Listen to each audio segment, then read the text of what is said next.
ಅಧಿಕಾರಿಯಾಗಿ ಬಂದು ಇಲ್ಲಿಯ ಜನರ ಮೂಲಭೂತ ಸಮಸ್ಯೆಗಳ ಒಂದು ಅರಿವು ಇದ್ದಿದ್ದರಿಂದ ಈ ಒಂದು ಕಾಡಿನ ರಕ್ಷಣೆ ಮಾಡ್ತಕ್ಕಂಥ, ಪರಿಸರವನ್ನು ಉಳಿಸ್ತಕ್ಕಂತಹ ಮತ್ತು ಆನೆ ಮಾನವ ಸಂಘರ್ಷದ ಹಾಗೂ ಆನೆ ದಾಳಿಗಳನ್ನು ತಪ್ಪಿಸಲಿಕ್ಕೆ ಬೇಕಾದಂಥ ಮಾಹಿತಿಯನ್ನು ಒದಗಿಸ್ತಕ್ಕಂತಹ ವಿಚಾರ ಇರ್ಬೋದು, ಅಥವಾ ರೈತರಿಗೆ ಬೇಕಾಗಿರ್ತಕ್ಕಂತಹ ಕೊಡಗಿನಂತಹ ಒಂದು ಪರಿಸರ ಪ್ರೇಮವನ್ನು ಉಳಿಸ್ತಕ್ಕಂಥ, ಗಿಡವನ್ನು ಬೆಳೆಸ್ತಕ್ಕಂತಹ ಒಂದು ಕೌಶಲ್ಯ ಇರ್ಬೋದು.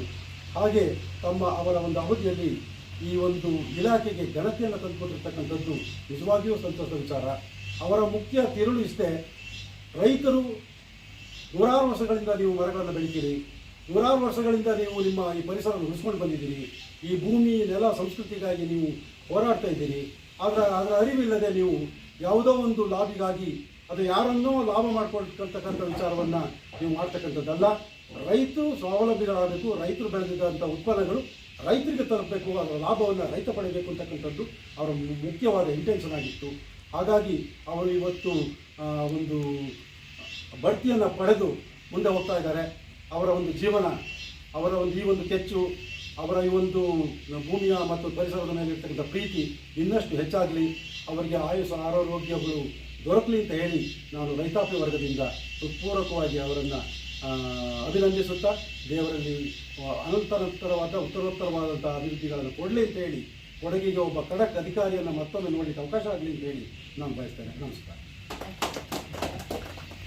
ಪರಿಸರ ಅರಣ್ಯ ಇಲಾಖೆ ಅಂತ ಬಂದಾಗ ಸಾರ್ವಜನಿಕರನ್ನು ನಾವು ಗಣನೆಗೆ ತೆಗೆದುಕೊಂಡಾಗ, ಸಾರ್ವಜನಿಕ ಜೀವನವನ್ನು ಗಣನೆಗೆ ತೆಗೆದುಕೊಂಡಾಗ ಮೊದಲು ಬೇಕಾಗಿರುವಂಥದ್ದು ಜೀವ, ಆಮೇಲೆ ಜೀವನ. ಜೀವ ಬೇಕು ಅಂತಂದರೆ ಉಸಿರು ಬೇಕು, ನೀರು ಬೇಕು, ಹಾಗೆ ನಮಗೆ ಕುಡಿಲಿಕ್ಕೆ ತಿನ್ನಲಿಕ್ಕೆ ಆಹಾರ ಬೇಕು. ಇವುಗಳನ್ನೆಲ್ಲ ನೀಡುತ್ತಿದೆ ಅಂತಂದರೆ ಅದು ಯಾವ ಕಾರ್ಖಾನೆ ಅಲ್ಲ, ಅದು ಪರಿಸರ. ಈ ಪರಿಸರವನ್ನು ಸಂರಕ್ಷಣೆ ಮಾಡಬೇಕನ್ನೋದು ನಮ್ಮದು ಧ್ಯೇಯ ಆಗಿತ್ತು. ಅದ್ರ ಜೊತೆಗೆ ರೈತರ ಆರ್ಥಿಕ ಹಿತಾಸಕ್ತಿ ಕೂಡ ಹೌದು. ಹಾಗಾಗಿ ಆರ್ಥಿಕ ಹಿತಾಸಕ್ತಿಯನ್ನು ಕಾಪಾಡಿಕೊಳ್ಳಿಕ್ಕೆ ರೈತರು ಕಾನೂನು ತಿಳುವಳಿಕೆಯನ್ನು ಗಣನೆಗೆ ತಗೊಂಡಾಗ ಅವ್ರಿಗೆ ನಿಜವಾಗ್ಲೂ ಒಂದು ಆರ್ಥಿಕ ಸದೃಢತೆ ಬರುತ್ತೆ. ಇದು ಈ ಎಲ್ಲ ರೈತ ಮುಖಂಡರ ಮೂಲಕ ರೈತರಿಗೆ ನಿಜವಾದ ಕಾನೂನಿನ ಅರಿವು ಮೂಡಲಿ. ಹಾಗೆ ಕೊಡಗನ್ನ ಮುಖ್ಯವಾಗಿ ನಾವು ಹಸಿರು ಹೊದಿಕೆಯೊಂದಿಗೆ ಸಂರಕ್ಷಣೆ ಮಾಡ್ಕೊಳ್ಬೇಕು. ಯಾಕೆಂತಂದರೆ ಕೊಡಗು ಅಂದರೆ ಬೇರೆ ಕೊಡಗಿನ ಜನ ಅಲ್ಲ, ಕೊಡಗಿನಿಂದ ಹೊರಡ್ತಕ್ಕಂಥ ಹರಿತಕ್ಕಂಥ ನೀರಿನ ಮೇಲೆ ಸಾವಿರಾರು ನಗರಗಳು, ನೂರಾರು ಜೀವನಗಳು ಇದ್ರ ಮೇಲೆ ಎಂಥದ್ದು ಒಂದು ಅವಲಂಬಿತವಾಗಿದೆ. ಹಾಗಾಗಿ ಇದನ್ನು ಸಂರಕ್ಷಣೆ ಮಾಡೋದೇ ಮುಂದಕ್ಕೂ ಕೂಡ ನಮ್ಮ ಧ್ಯೇಯ. ಈ ಜಾಗದಿಂದ ಹೋಗ್ತಿರ್ಬೋದು, ಆದರೆ ನಮ್ಮ ಕರ್ತವ್ಯ ಯಾವಾಗಲೂ ಅದೇ ನಿಟ್ಟಿನಲ್ಲಿರುತ್ತೆ. ಅದಕ್ಕೆ ಜನರ ಸಹಕಾರ ಇರಲಿ. ಮೊದಲನೇದಾಗಿ ಬಂದಾಗ ಇಲ್ಲಿ ಯಾಕೆ ಕಾನೂನು ಕಟುವಾಗಿದೆ ಅದನ್ನು ಪ್ರದರ್ಶಿಸ್ತಾರೆ ಅಂತೇಳಿ ಸ್ವಲ್ಪ ಆಕ್ರೋಶ ವ್ಯಕ್ತ ಆದರು. ಆ ನಂತರ ಸಾಧಾರಣವಾಗಿ 95% ಸಾರ್ವಜನಿಕರು ನಮ್ಮ ಪರವಾಗಿ ನಿಂತಿದ್ದಾರೆ. ಅದಕ್ಕೆ ಸಾಕ್ಷಿ ಅಂದರೆ ಎಲ್ಲರೂ ಪ್ರತಿನಿಧಿಯಾಗಿ ಬಂದಿರುವಂಥ ಇವರೆಲ್ಲರಿಗೂ ನಾನು ತುಂಬ ಹೃದಯದ ಧನ್ಯವಾದಗಳನ್ನು ಅರ್ಪಿಸ್ತೀನಿ. ಎಲ್ಲರೂ ಕೈ ಜೋಡಿಸಿ ನಮ್ಮ ಪರಿಸರ ಉಳಿಸ್ಕೊಳ್ಳೋಣ ಅಂತ ಹೇಳ್ಬಿಟ್ಟು ಕೇಳ್ತೀನಿ.